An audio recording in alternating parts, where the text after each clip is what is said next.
Hoje, finalizando a saga Abbey Road, eu vou contar a história por trás das 3 últimas músicas do disco, começando pela belíssima Golden Slumbers.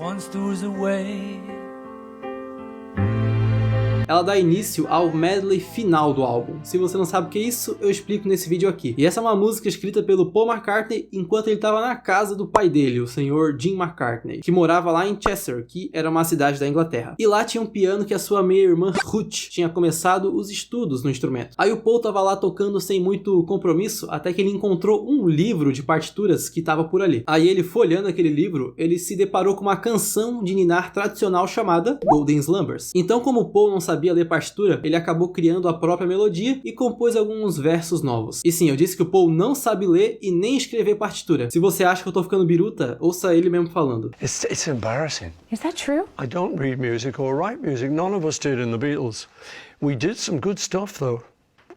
But none of it was written down by us. A letra original que estava lá na partitura é a seguinte: Golden slumbers kiss your eyes, smiles awake you when you rise, sleep pretty lentils, do not cry, and I will sing a lullaby, rock then lullaby. Então o Paul mudou pra Golden slumbers fill your eyes. Aí o segundo verso ele não mudou, sleep pretty darling, do not cry. Aí o quarto verso ele também não mudou, e o quinto nem tá na música dos Beatles. E essa canção de ninar foi escrita por um sujeito chamado Thomas Dekker, que era um escritor e dramaturgo inglês. Dramaturgo, pra quem não sabe, é quem compõe aquelas peças de teatro. Então você deve estar pensando, caramba, plágio no Abbey Road de novo? Não, dessa vez não. Até porque não tinha motivo pra ter medo de um processo por parte de um autor que morreu há 4 séculos atrás. Agora aqui vão algumas curiosidades sobre a música. Curiosidade número 1. Apesar de ser uma das últimas faixas do disco, ela foi uma das primeiras a serem gravadas nas sessões do Abbey Road. Inclusive o John não estava participando porque ele tinha acabado de sofrer um acidente de carro. Curiosidade número 2. Foram feitos 15 takes de gravação dessa música até que eles escolheram o take 13 e o 15. Aí eles juntaram as duas e editaram assim. Ela foi gravada juntamente com a música que vem em seguida, que é a Carry That Weight, porque as duas foram tocadas juntas como se fossem uma só. E aliás, é dela que vamos falar agora.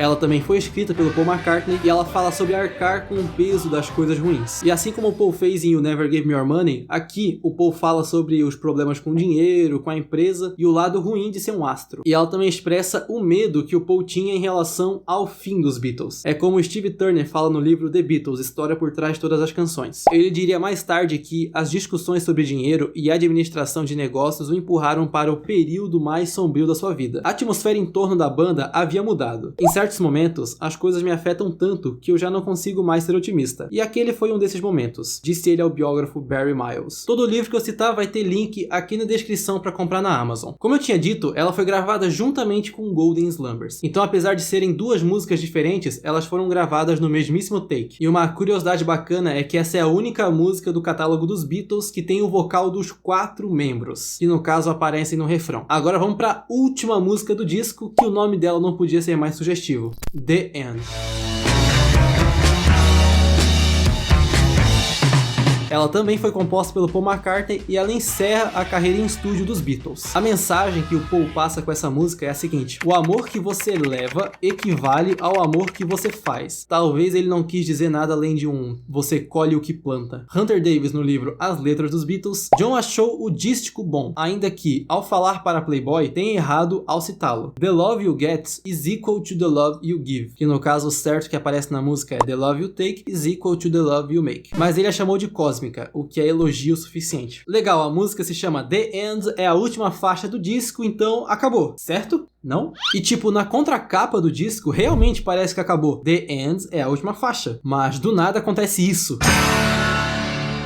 Her Majesty's a pretty nice girl, but she doesn't have a lot to say.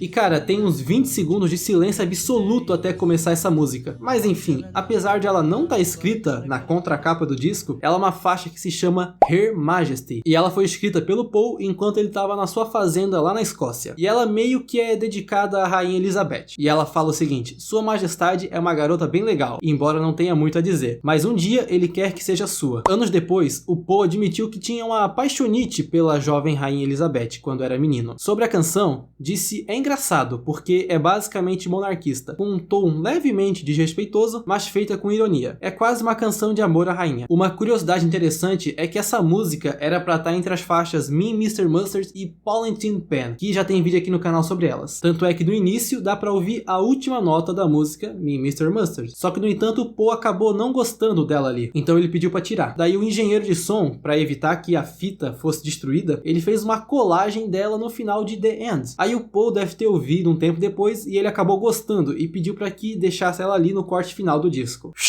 E essa foi a história do disco Abbey Road. Eu não imaginei que vocês fossem gostar tanto, então semana que vem deve iniciar uma nova saga aqui no canal, então eu te vejo lá.